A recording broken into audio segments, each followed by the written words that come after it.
ঢাকা বিশ্ববিদ্যালয় কেন্দ্রীয় ছাত্র সংসদ ডাকসু নির্বাচনের রেশ না কাটতেই এবার ভোটের হাওয়ায় উত্তাল জাহাঙ্গীরনগর। ৩ দশক পরে হতে যাওয়া শিক্ষার্থী সংসদ নির্বাচন নিয়ে উৎসাহের কমতি নেই ঢাকার কাছেই দেশের অন্যতম প্রাচীন এই বিশ্ববিদ্যালয়ের শিক্ষক শিক্ষার্থীদের মধ্যে।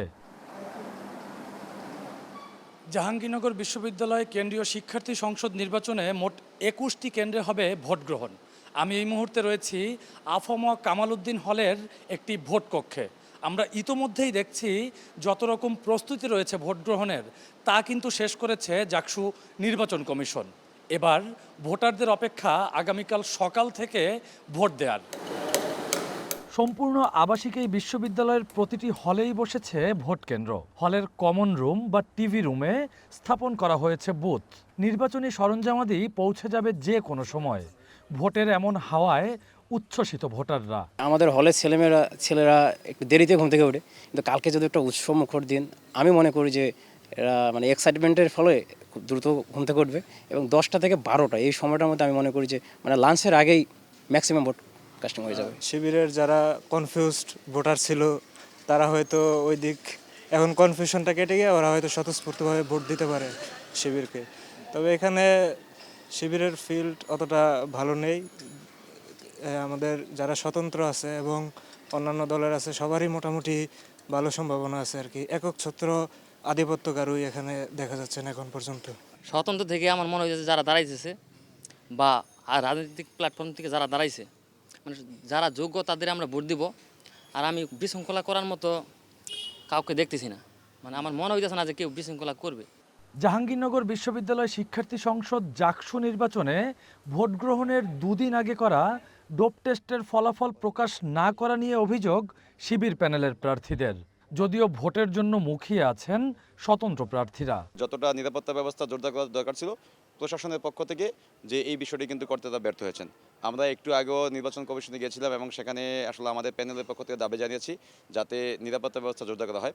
কেননা আমরা গত 2 দিন যাবৎ দেখতে পাচ্ছি যে বিভিন্ন পলিটিক্যাল পার্টির কেন্দ্রীয় নেতৃবৃন্দ তারা রাতে গাড়ি নিয়ে ক্যাম্পাসে প্রবেশ করছেন এবং সারা রাত ক্যাম্পাসে বিচরণ করছেন।